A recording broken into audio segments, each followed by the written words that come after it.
panik yapmayın. Sen yumuşak huylu ve çok akıllısın.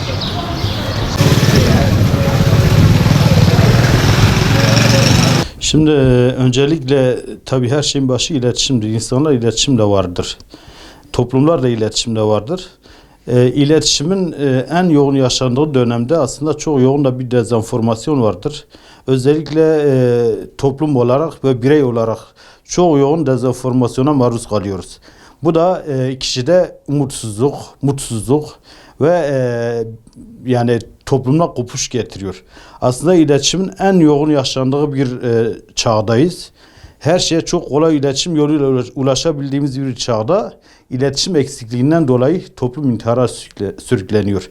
Aslında bu konuda ailelere çok iş düşüyor. Aileler bunu ne yapabilir? Hepimizin malum yani evimizde cep telefonu, tablet ya da başka kitle iletişim araçlarıyla çocuk onlarla çok iyi iletişim kuruyor. Onlarla çok iyi zaman geçiriyor.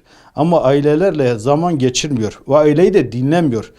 Şöyle bir örnek vermek isterim. Daha önce biz birey yetiştirirken bireyi şekillendiren üç ana argümandan bahsederdik. Nedir bu? Bir, ilk anne baba, aile. İki, sokak. Üç, okul, öğretmen, eğitimci. Ama öyle bir zamana geldi ki şu anda aile, sokak ve eğitimci gerçekten bu işin gerisindeler. Bir merkezden, bir ana merkezden toplum yönlendiriliyor, toplum dezenforme ediliyor.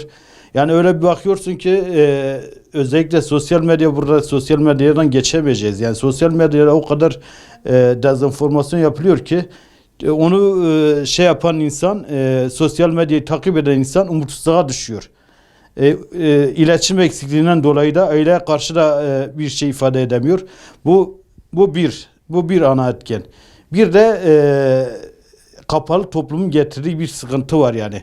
Özellikle Şanlıurfa bölgesini baz alırsak işte bahsettiğiniz gibi Siverek'teki, Urfa'daki ana merkezdeki intihar olayları kapalı toplumun getirdiği gençler üzerine söylersek çocuk anne babasına açılamıyor. Çocuk amcasına açılamıyor. Çocuk toplumda bireysel olarak yalnızlaşıyor. Ana destek olarak destek alamıyor. Destek alamadığı zaman da o çocuk intihara sürükleme meyilli oluyor. İkinci bir etken ekonomik. Şimdi ekonomik ya da geleceği görmeme. Gençlik, özellikle günümüzün gençliği gelecekten umutsuz diyor. Niye umutsuz? Az önce bahsettiğim gibi yoğun dezenformasyona maruz kalınca çocuk gelecekten de umudunu kaybediyor. Ve bugününü de kaybediyor aslında. Gelecekten umudu kaybeder çünkü umutsuz bir insan yaşayamaz.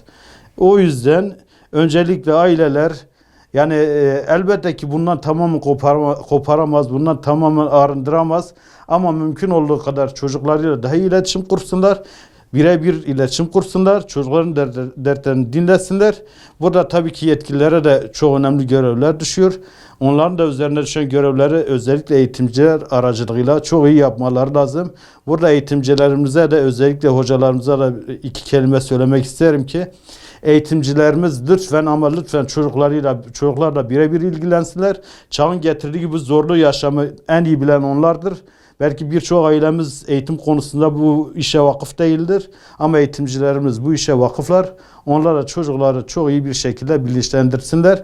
Kullanırken de bilinçli kullanalım bu kitle iletişim araçlarını.